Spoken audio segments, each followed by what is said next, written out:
I think thought experiments are very important. When Albert Einstein, the great physicist, thought of the theory of relativity, he thought of it by doing a thought experiment. He thought, what would it be like if I was moving at the speed of light? And then he just imagined this.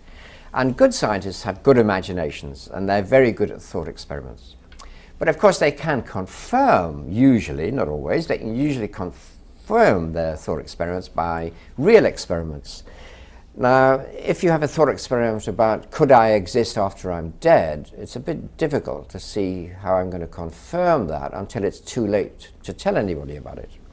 So there is that slight difficulty. But nevertheless, I don't see why thought experiments shouldn't be valuable. And I have to say, if you're a Christian, you think actually there has been evidence, and that is the resurrection of Jesus, that people saw Jesus alive after he died. And he talked to them, and people like me and millions of people throughout the world would say we actually experience the personal presence of Jesus Christ. And well, we're either mad or insane, or here's a possibility which has a certain amount of evidence in personal experience and in historical testimony. And if you're not a Christian, anyway, of course, these are not the only cases of people who have claimed to have experiences of people after death. And there are actually huge numbers of accounts of that. And I think you've got to be very careful about this. You have to sift it carefully.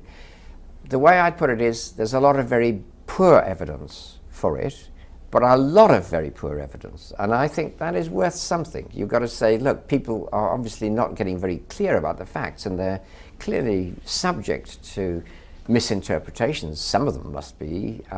Nevertheless, there is a lot of data there that can't be explained in purely materialistic terms. I have no interest in life after death. As a philosopher, I'd be happy to die, and that's that. I've got no interest in going on. As one of my colleagues in Cambridge, Bernard Williams, once said, if he went on forever and ever, he'd get bored to death. But there is one thing I feel strongly about. I do think there is a God. I do think there is a spiritual reality behind the whole of the universe. I don't know God very well, and I'd really like to know God a lot better. I don't love God as much as I should. I'd really like to get better at that too. So lots of things I'd really like to do with regard to knowing God and knowing the purpose of human life and knowing the ultimate goal of the universe. I like to know all of those things. So from that point of view, I think there's a strong motivation for thinking that there would be life beyond this if it were possible.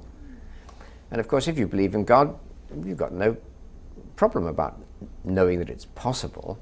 So I think it all derives from belief in God, actually. I mean, if you press me, I'm going to say, well, there's all this strange evidence. Some of it's lunatic, some of it's very odd, some of it's quite impressive, but a whole lot of it, I'd remain agnostic.